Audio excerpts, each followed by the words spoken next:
ciudad de Torreón. Esperamos una máxima de 27 grados centígrados. Estaremos teniéndola ahí de las 5 de la tarde.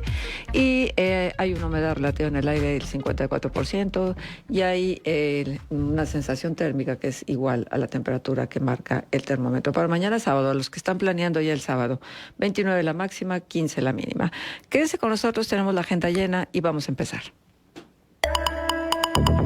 La voz de los protagonistas. Contacto. Y pues ya está con nosotros Guillermo Anaya, candidato a diputado de Coahuila por la Alianza Ciudadana por la Seguridad, PRI, PAN, PRD. Y bueno, contigo abrimos este espacio de viernes 1 de marzo, abrimos mes, abrimos fin de semana y abrimos campañas, nada más. Gracias, Memo, por estar con nosotros. Al contrario, Marcela, muchas gracias por esta invitación y a todo el auditorio, muy buenos días. ¿Por qué y para qué volver al terreno de las elecciones? Primero que nada, estoy muy contento de arrancar el día de hoy campaña aquí contigo y con todo tu auditorio, 1 de marzo. Y creo que uno de los pasos más importantes de nuestra vida, pues, es aportar tu capacidad, tu experiencia, lo que has construido a lo largo de tus años de trabajo intenso. Y yo en la política he trabajado intensamente durante muchos años, he podido ganar campañas en Torreón, en Coahuila, y por supuesto que ahora sí, como decimos, el horno no está pa' bollos, el país no va bien. La inseguridad desbordante en muchos estados del país, algunas excepciones como en nuestro, Coahuila, pero en el tema económico, que quieren destruir las instituciones como el INE, nuestra democracia que tanto tiempo nos ha costado construir, o el ataque constante a los ministros de la Suprema Corte de Justicia de la Nación para que no haya un contrapeso, para destruir el equilibrio y la división de poderes, o tratar también el estar constantemente atacando a los organismos autónomos. Todo ello nos obliga a la participación activa, a ser protagonistas y poder cambiar el rumbo de nuestra historia.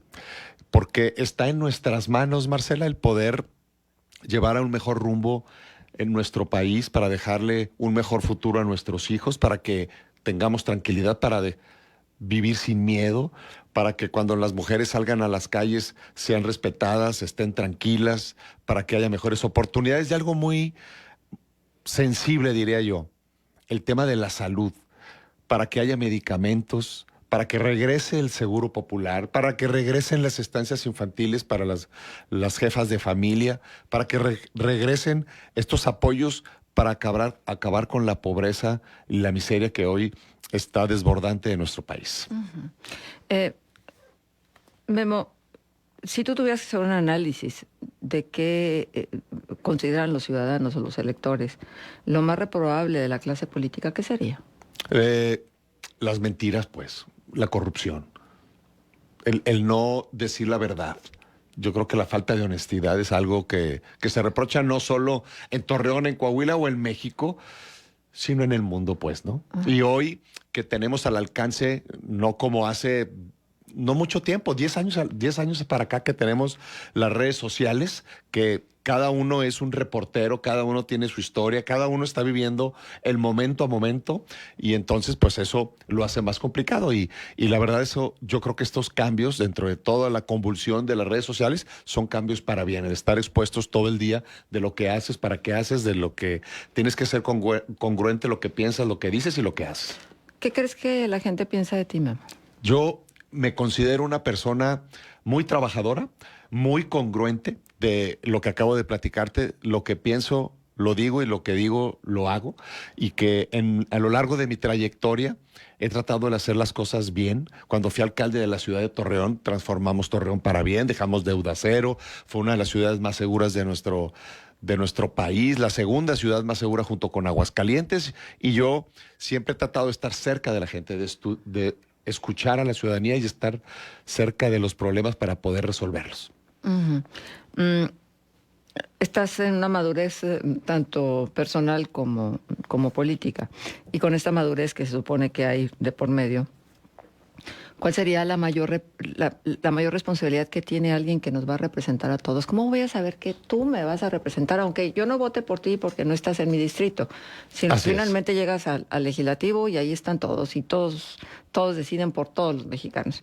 O sea, ¿cómo voy a saber que realmente me estás representando y no estás representando tus intereses y los de tu partido? Fíjate, es algo bien interesante, Marcela, y porque hoy que me presento como candidato a la Diputación por el Distrito 5 en Torreón, pues yo creo que cada candidato, cada persona tiene una historia, tiene un currículum a lo largo de lo que ha venido haciendo.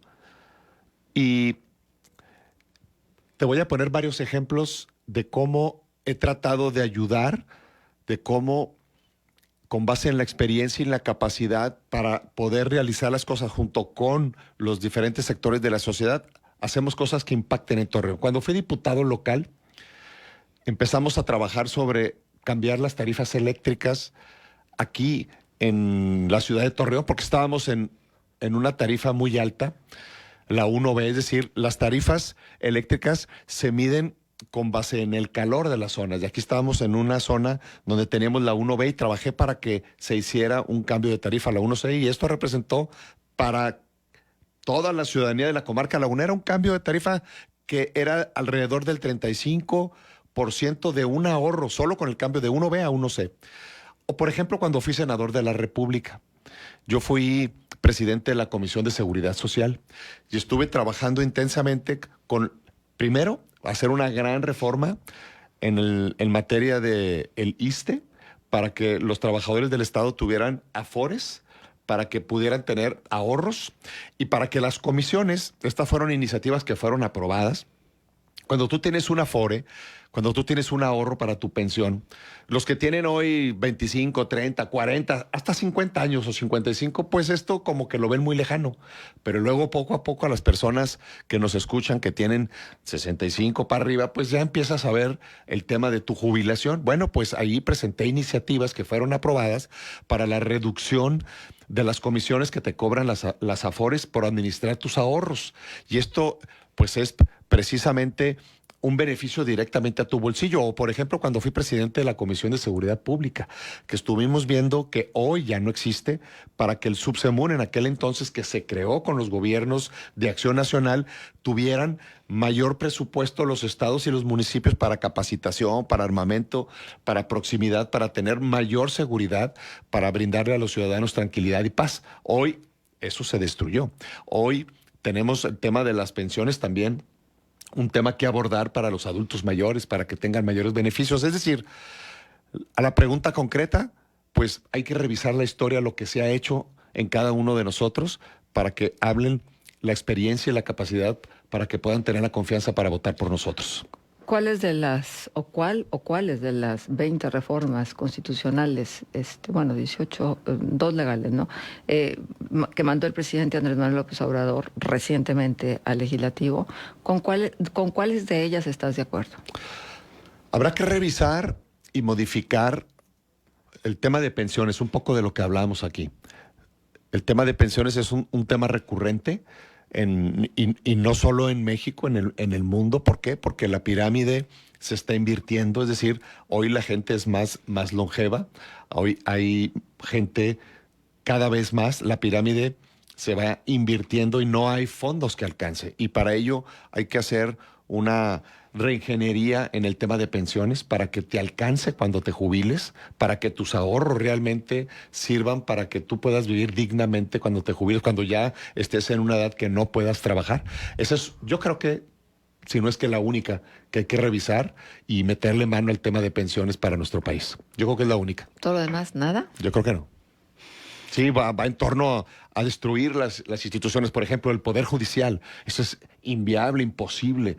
La forma en que quiere, ahora sí que seleccionar a los ministros de la Suprema Corte, a los jueces y a los magistrados. Yo creo que es un tema que no va por ese camino. O sea, hay que fortalecer al Poder Judicial, pero para que realmente sea autónomo, para que sus decisiones sean autónomas en beneficio de los ciudadanos, para que haya realmente un contrapeso entre el Ejecutivo, el Legislativo y el Poder Judicial. Yo creo que esa es la única que para mí sería revisión el tema de pensiones en nuestro país. Te preguntan, ¿el ahorro de una Afore alcanza para una jubilación de por vida? Hoy creo que es muy significativo que no. Que no. Es decir, que falta mucho para que una gente cuando ya no puede trabajar viva de sus ahorros dignamente, ¿no? Eso falta mucho, es el tema que está pendiente. Ajá.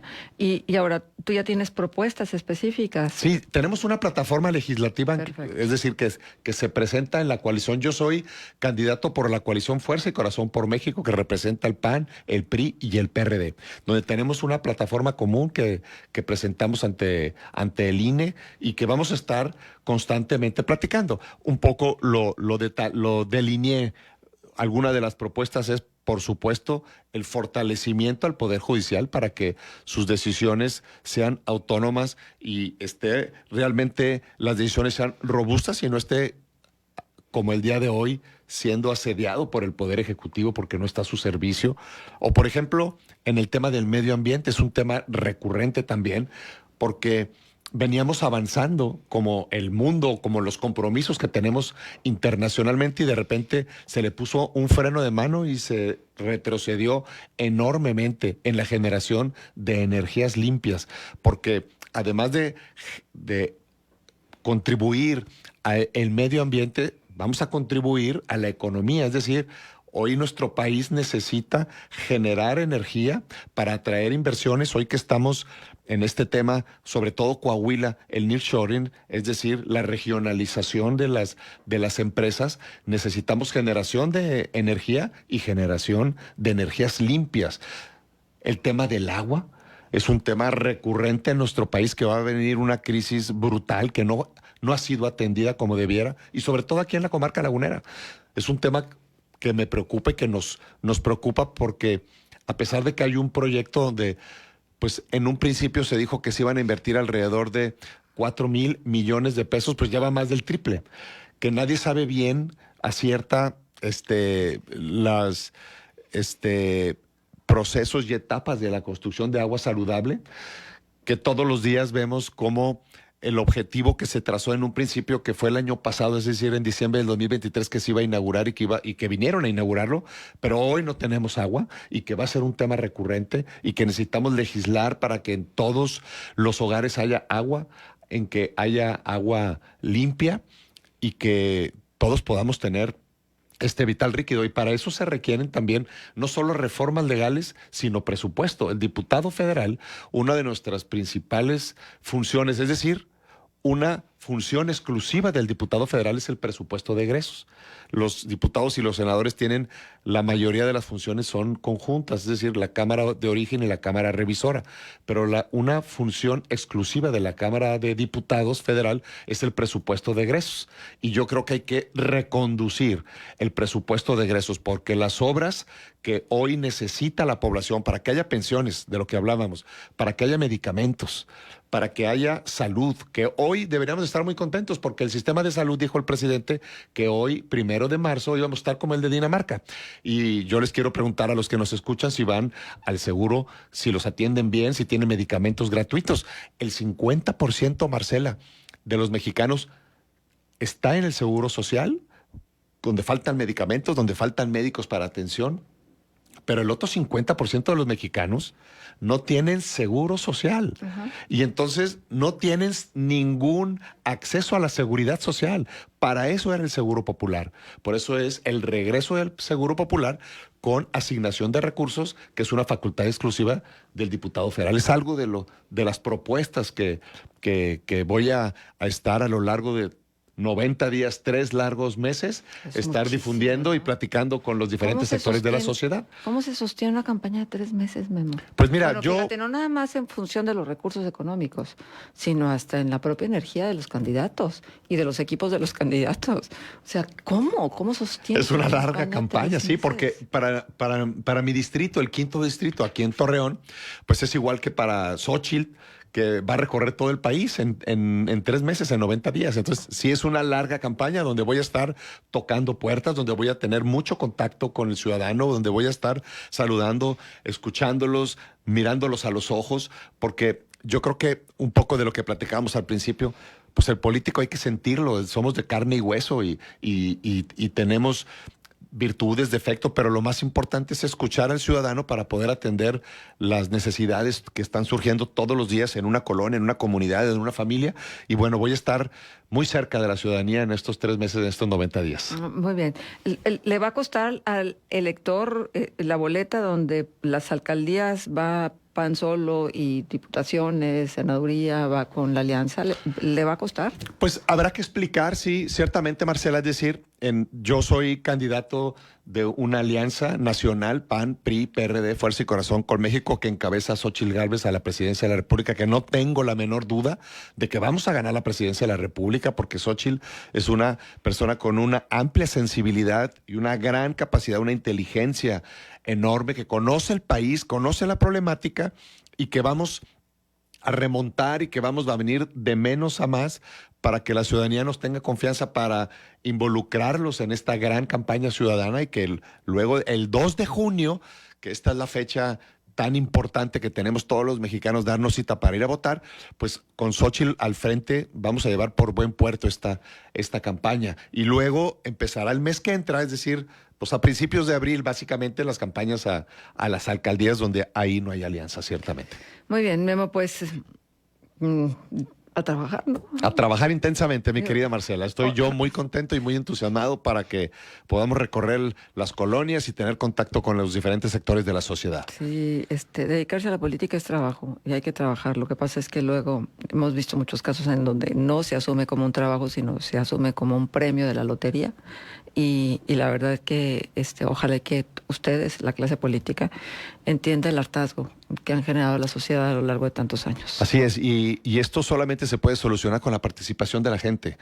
Si la gente está participando, está vigilando, está auditando a los que tenemos o los que tienen un cargo público, constantemente la participación de la ciudadanía para ver cómo votas, por qué votas, qué intereses tienes, intereses creados, intereses de la ciudadanía, intereses de tu distrito, intereses de tu estado. Pues eso es parte de la ciudadanía, de poder ir junto con ella creando este proyecto con Xóchitl Gálvez. Por supuesto. Memo, muchísimas gracias por estar con nosotros. Que tu campaña sea lo que tú esperas y bueno, estaremos en contacto. Por supuesto, es que son 3 meses. 3 largos meses. Necesariamente te tendremos que tener en repetidas ocasiones, sobre todo conociendo tu plataforma ideológica y lo que esperas hacer si el voto te favorece una vez que llegues al Congreso. Te lo agradezco mucho, Marcela. Un saludo y buenos días a todo el auditorio. Gracias. Hacemos pausa, volvemos ya. Contextos.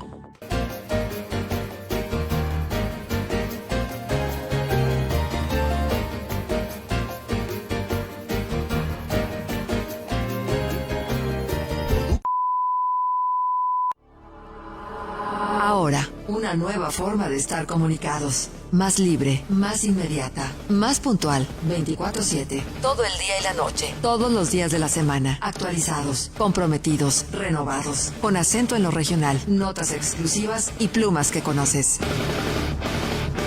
Así es.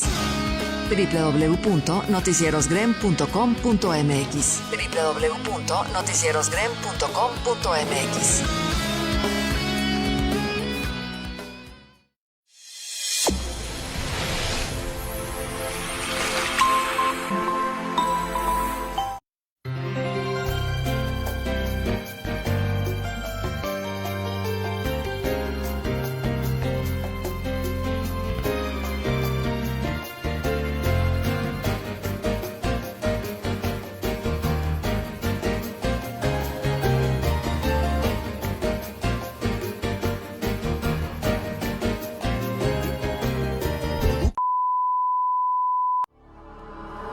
Ahora, una nueva forma de estar comunicados. Más libre, más inmediata, más puntual, 24/7, todo el día y la noche, todos los días de la semana, actualizados, comprometidos, renovados, con acento en lo regional, notas exclusivas y plumas que conoces. Así es. www.noticierosgrem.com.mx www.noticierosgrem.com.mx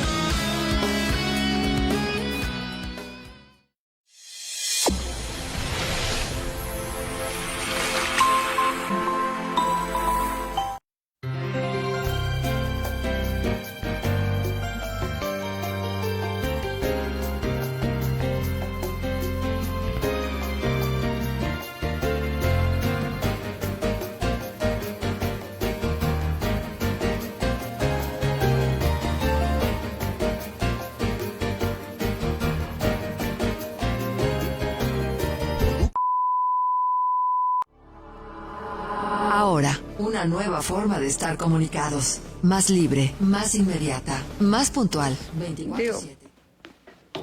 Todos los días empezamos otra vez. Ojalá y que sea un buen día y que todos inicien con el pie derecho. Bueno, pues hoy ya en un instante Luis Fernando García Busaid en el contexto sociológico. Nuestro conductor invitado en la mañana de hoy, porque es viernes, es el arquitecto José Antonio Ramírez Reyes, coordinador regional de la Asociación Mexicana de Urbanistas en Coahuila. Y a partir de ahí, mire, vamos a hablar de movilidad urbana sustentable, vamos a hablar de la movilidad en la laguna y bueno, tendremos también la colaboración de Diana Torres, el contexto de la sostenibilidad con Edgar Salinas y estaremos también en la conversación con otro candidato. Es que, le digo, son 3 meses, así es que, pues, vamos a escucharlos. Y no es a tener que escucharlos, vamos a escucharlos porque nos conviene escucharlos a todos. Y aquí el desfile va a ser parejo. Vamos a tener a todos buscando que los tiempos sean similares. Digo, el ordenamiento que ha instaurado el INE tiene que ser respetado a cabalidad. Y nosotros lo hacemos además con mucho gusto porque desde antes del INE lo hacíamos, pues y después del INE también, por supuesto. Manuel Serrato, buenos días. ¿Qué tal, Marcela? Muy buenos Otra días. vez. De nueva cuenta para todos. Pues ya estamos en el arranque del tercer mes del año. Efectivamente, pues inician las campañas y pues vamos dándole a todo. Así es, y vamos ya al contexto de el contexto sociológico. Contexto sociológico. Luis Fernando García Busaid, es viernes, toca escucharte y por eso estamos contentos y nos da muchísimo gusto recibirte. Igualmente, mi querida Marce. Saludos, Manu. Saludos, Luis Fernando. Pues la reflexión de hoy se desprende un poco de la conversación de las 2 conversaciones más recientes que tuvimos aquí en contexto sociológico, nosotros 3, y apunta un poco a ubicar el tipo de personaje político que es Andrés Manuel López Obrador de acuerdo a los tiempos que está viviendo la humanidad. Porque al día de hoy el debate sobre la época que vivimos, ¿verdad?, como humanidad tiene como 2 grandes polos, la modernidad y la posmodernidad. Y hay 5 diferencias salientes que quiero contrapuntear entre una visión del momento histórico que vive la humanidad y la otra, ¿no? Mientras en la modernidad el hombre es sujeto o centro de la historia, la racionalidad y la objetividad son punto de partida hacia el conocimiento, el progreso siempre es ascendente y la utopía alumbra sociedades posibles. Sin embargo, en la posmodernidad, el hombre muere para ser reemplazado por las estructuras burocráticas y las herramientas tecnológicas como la inteligencia artificial, por ejemplo. La racionalidad y la subjetividad pasan a ser principio del conocimiento. El progreso ya no es ascendente, sino regresivo, y la distopía anuncia mundos o sociedades apocalípticas. Por ello, de 1980 a la fecha, cae el velo ilusorio definido desde la modernidad que idealizaba nuestra vida en sociedad para mirarnos en toda nuestra desnudez posmoderna y publicitarla en medios de comunicación y redes sociales. Desde la familia glorificada aparece el incesto, la violencia doméstica y el abuso sexual. En la educación, prolongación ideal de la familia, surgen las peleas y el acoso o bullying entre maestros y el abuso sexual de maestros para con los alumnos. Las iglesias sin pudor son marcadas por casos de pederastía, abuso sexual y corrupción, mientras las élites económicas y políticas compiten sin escrúpulo para repartirse el país y el planeta en un océano de corrupción e impunidad, mientras los medios de comunicación y las redes sociales exaltan cada pliegue de nuestra desnudez y cada recoveco de nuestras miserias. ¿Importan en ese giro de la historia la pobreza global, las migraciones del sur al norte y el cambio climático? No, porque es más relevante exaltar la desnudez de nuestra propia miseria para publicarla en medios de redes sociales. Bajo ese entorno histórico aparece Andrés Manuel cual Mesías moderno, porque desnudó la alianza entre las élites políticas y económicas del país, desnudó la corrupción e impunidad con la cual dichas élites se repartían a nuestro país, desnudó la falta de amor por México de la élite económica para doblegar, humillar y demostrar a los integrantes de manera paradójica que sí, en realidad era un peligro para México y que a pesar de ello podía ayudarles a enriquecerse durante su sexenio. El ejemplo es Carlos Slim, quien duplicó su fortuna durante los primeros 5 años del periodo de Andrés Manuel. Desnudó también a la élite política para demostrar su mezquindad y bajeza de miras ligadas también a su profundo desamor por su país, con excepción de ellos mismos. Desnudó la promiscua relación del alto clero católico con dichas élites, desnudó los excesos de la alta burocracia en la función pública, desnudó la apatía y la indiferencia de las clases medias y altas en su compromiso cívico ciudadano con México, y delineó con precisión sus arrebatos clasistas y racistas. Desnudó asimismo la ira, la indignación y la impotencia de las grandes mayorías empobrecidas y marginadas por décadas del modelo económico del país, sustentado y nutrido por dichas élites. Y finalmente desnudó la fragilidad de nuestra democracia, de nuestras instituciones y de nuestro Estado de Derecho. También en el mejor espíritu posmoderno y nostálgico, Andrés Manuel intentó regresar a México a la década de los años 60, cuando existía un PRI nacionalista, autoritario, corrupto y sin rumbo. Y como buen Mesías, que pensó ser coloso, Andrés Manuel demostró ser pequeño, frágil y con pies de barro, un simple aspirante a Mesías con tufo bananero. Moralizó, pontificó y atacó a sus adversarios reales o ficticios desde su púlpito mañanero para afianzar el apoyo político de su ejército electoral. Utilizó la fuerza del Estado para acabar con sus enemigos y comprar votos. Profundizó la corrupción y la ausencia de rendición de cuentas. Endeudó con cifras históricas al país. Estableció de manera tácita una alianza con el crimen organizado. Agudizó la crisis de inseguridad pública para darnos el sexenio más sangriento en la historia del México. Erosionó nuestra incipiente democracia y a sus instituciones y redujo a su mínima capacidad nuestro Estado de Derecho. Andrés Manuel desnudó nuestro país solo para reflejarse y regodearse en su propia miseria posmoderna e intentar dejar sin futuro a nuestro México. Hasta aquí la reflexión. Ay, ¿qué te digo, Luis Fernando? Lo primero que me viene a la mente es, realmente esta es la evaluación histórica que se va a hacer del sexenio de Andrés Manuel López Obrador. ¿Dónde está el hombre? ¿Dónde el político? ¿Dónde el presidente de la República? Hay esta huella histórica que genera su presencia al frente de nuestro país. ¿Cómo será recordada? ¿Así como tú lo has descrito? Es muy probable, es muy probable. Sí, porque el esfuerzo de la reflexión del día de hoy tiene muy poco que ver con el contexto histórico que vive la humanidad, ¿no? Y cómo Andrés Manuel responde de alguna manera a ello, ¿no? Estamos viviendo una época en la cual todo se transparenta, ¿no? En el peor y en el mejor sentido del término, desde la vida familiar hasta la vida política, económica, pasando por medios de comunicación, redes sociales, que juegan un papel muy importante en ese desnudamiento. Y creo que Andrés Manuel cumple con esa función. ¿Cuál es el gran problema? Que nunca tuvo un proyecto para el país más allá de sus filias y fobias definidas un poco por el momento histórico que vive la humanidad. Es decir, desnudó una serie de situaciones que sabíamos que existían, pero no le dio una respuesta, digamos, de futuro a ninguno en particular ni al país en su conjunto. Entonces, una de las maneras como va a ser recordado es esa. Es un hombre que criticó, moralizó, pontificó, señaló, pero que no presentó un modelo alternativo de futuro para México como país en su conjunto, porque ciertamente su proyecto responde a ciertos sectores de la sociedad mexicana, ¿no?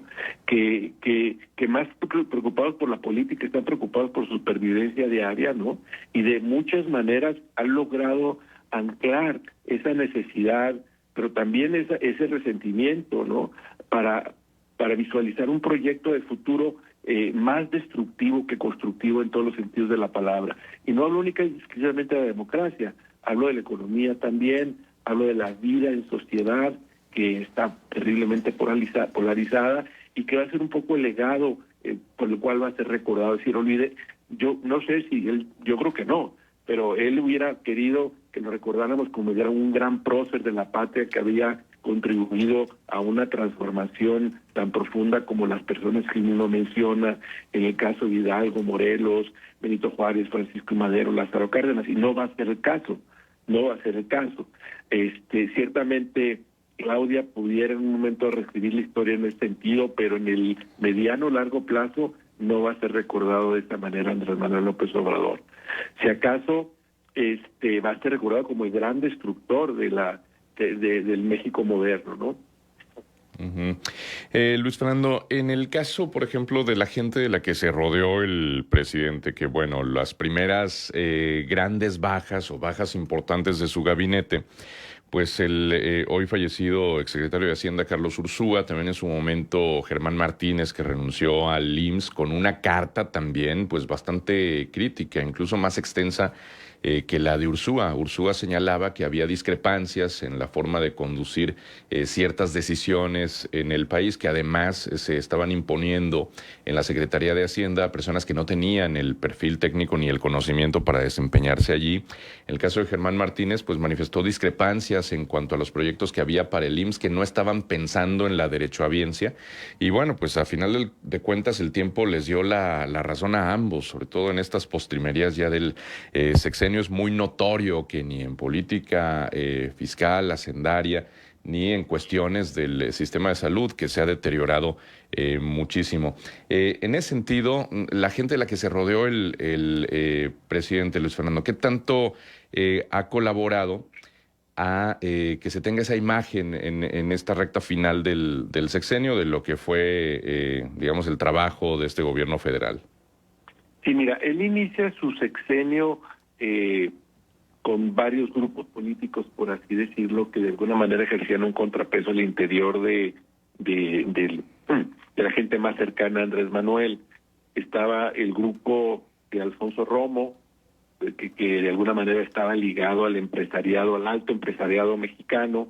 Estaba el grupo, de Claudia Sheinbaum, que ha sido y es el más radical de todos y que tiene una idea muy clara del rumbo a seguir para el país, en el sentido de continuar y profundizar la cuarta transformación.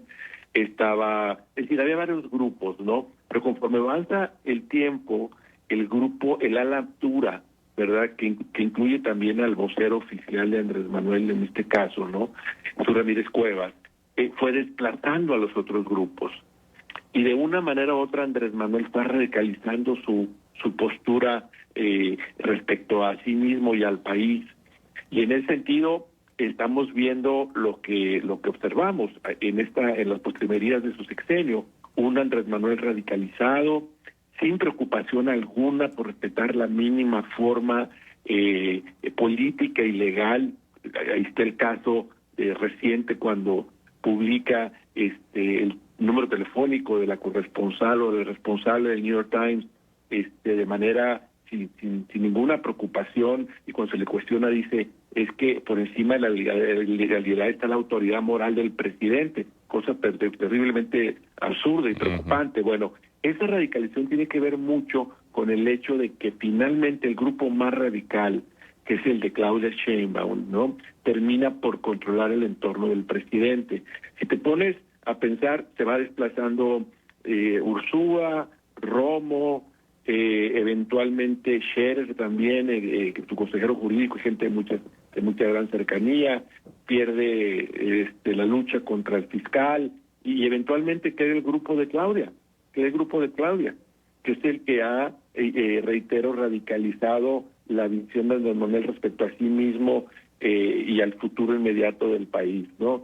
Entonces, en ese sentido, es preocupante desde mi punto de vista, ¿no? Porque es un grupo ideológicamente sólido y con una idea muy clara del rumbo que tiene que seguir el país, al contrario del mismo Andrés Manuel, que ideológicamente no es una persona sólida ni preparada tampoco. Es un hombre que mezcla temas nacionalistas de los años 50, de los años 60, muy tristes, por cierto. De repente tiene ocurrencias históricas también que se remontan hasta el inicios del siglo XX. Entonces, no tiene esa visión muy clara. La gente de Claudia Sheinbaum y la misma Claudia sí lo tiene, ¿verdad? Y está vinculado de una manera mucho más estrecha a los procesos políticos que está viviendo América Latina y que se agrupan en torno al Foro de San Pablo. Y lo digo sin ningún ánimo tremendista o conspiracional. Sin embargo, ellos sí tienen una idea ideológicamente muy clara de lo que debe ser el país en el futuro inmediato, al contrario de Andrés Manuel, que fue un gran problema para él, porque nunca realmente cristalizó ningún proyecto de futuro claro para nuestro México, ¿no? Muy bien, Luis Fernando, qué importante es la conversación que sostenemos contigo. Podemos ver desde otros ángulos las historias que nos ocupan constantemente en este espacio, las historias políticas, económicas, sociales, y que es relevante que le pongamos mucho de atención, dadas las circunstancias que nos toca vivir, no nada más en México, sino en el mundo entero. Y es justo lo que tú haces. Muchísimas gracias, Luis Fernando. Un abrazo muy grande para los dos. También para ti. Abrazo, Luis Fernando. 8:05 a.m, 20.708 cargos a nivel federal, estatal y municipal son los que van a decidirse en esta contienda electoral. Por supuesto, la presidencia de la República, también las 500 diputaciones federales, las 128 senadurías, las 9 gubernaturas, las 1.802 presidencias municipales, 14.764 regidurías, 1.975 sindicaturas, 431 cargos auxiliares, 1.098 diputados locales. Se estima que, dado el número de credenciales de elector que se han emitido, pues hay 98.909.770 personas potenciales electores. Son los que están en la lista nominal. De este total, 51.335.588 personas son mujeres.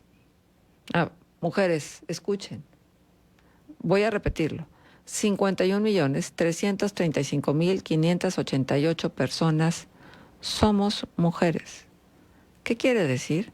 Que frente a los 47.574.079 hombres, nosotros llevamos mano. ¿Lo entenderemos? ¿Lo apreciaremos? ¿Lo aprovecharemos? No sé. Bueno, y también déjeme decirle que 103 son no binarias. Al corte del 26 de febrero, 202.110 mexicanos que habitan en otros países solicitaron inscripción en la lista nominal del extranjero. No obstante, en el actual proceso electoral se entregaron 1.541.777 credenciales para votar en el extranjero. O sea, se entregaron muchas credenciales, van a votar poquitos. Se van a habilitar casillas en 23 sedes consulares de Estados Unidos, Canadá y Europa. Y bueno, pues algunas de las minucias de esta campaña que nos lleva, cuyo destino final es el proceso electoral de junio. Entonces, pues por aquí estaremos informándoles y por supuesto por aquí, como se lo decíamos desde un principio, tendremos el desfile de candidatos y candidatas que aspiran a llegar a alguno de estos cargos públicos que estarán en juego en este proceso electoral. 20.079 cargos entonces. Sí. Caray. Sí, es un montón. O sea, Sí, esta sí, elección ahora sí que definirá el rumbo del país. ¿Cómo no? O sea, porque sí, ya lo decías, la presidencia de la República, 20.708 la Cámara de Diputados, los senadores, en algunos estados congresos locales, Alcaldías. en otros estados alcaldías, 9 gubernaturas, Chiapas, Guanajuato, Jalisco, Morelos, Puebla, Tabasco, Veracruz y Yucatán. Son los 9 estados que renovarán la gubernatura. Parte aguas. Nada más y nada menos. Sí, y hay que verlo de esta manera. ¿Ustedes ya están listos? ¿Ya revisaron su credencial? ¿Está vigente? Bueno, ya si no está vigente, pues ya poco podrán hacer. Sí, o sí. nada Se podrán acabaron hacer. los plazos ya. Entonces, bueno, pues están listos en función no nada más de tener la herramienta para poder votar esencial, que es la credencial, sino están listos en función de su discernimiento, en función de la evaluación que están haciendo de las propuestas. ¿Saben a ciencia cierta cuál es la propuesta de uno y cuál? Estamos empezando campañas, también Sí, lo entiendo. apenas Entonces, lo van a decir. bueno, entonces, Esperemos. estos 3 mesesotes, 3 Sí. meses, 3, Sí, serán un buen tiempo para que lo hagan. Digo, así como se reúnen en el café para platicar de tantas cosas que a lo mejor no son tan trascendentes en la vida, ¿qué tal que inviten a alguien que le sepa al asunto y les platique sobre las propuestas de estas personas, si no es que se quieren informar a través de este medio, de cualquier otro de los medios? ¿Qué tal que lo hagan? ¿Qué tal que asumamos la responsabilidad de ser ciudadanos? Los males de la democracia se contrarrestan con más democracia. Hace mucho que yo no oía esta frase, ayer la escuché Y estoy totalmente de acuerdo. Pero Sí. para que la democracia esté viva, necesita ciudadanos demócratas. Sí, así es. Y que los candidatos también, digo, ojalá entiendan el desgaste que ya han causado por este proceso electoral tan largo, que viene de, por lo menos desde el verano, ¿no? A pesar de que los calendarios oficiales marcaron el inicio desde septiembre, pero la verdad es que los hemos y las hemos visto muchísimo tiempo diciendo nada, porque por lo mismo, hasta hoy, a partir de hoy, van a poder hablar de planes, proyectos y propuestas concretas. Todo lo que han dicho ha sido paja en buena medida. Pues ojalá que ya se concentren y que se enfoquen, ¿no?, en lo que realmente la ciudadanía necesita y desea escuchar y desea, por supuesto, que se resuelva. Bueno, vamos a la pausa, 8:08, regresamos enseguida. Contextos. Días de la semana, actualizados, comprometidos, renovados, con acento en lo regional, notas exclusivas y plumas que conoces. Así es. www.noticierosgrem.com.mx www.noticierosgrem.com.mx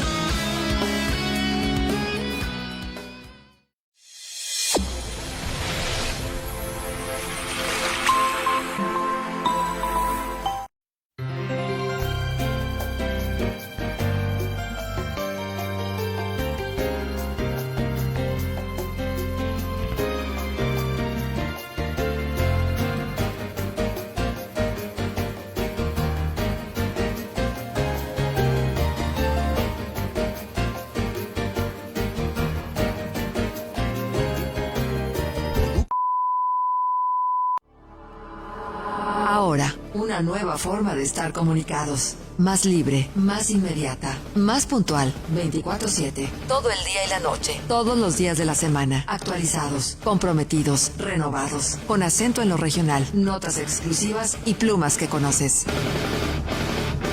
Así es.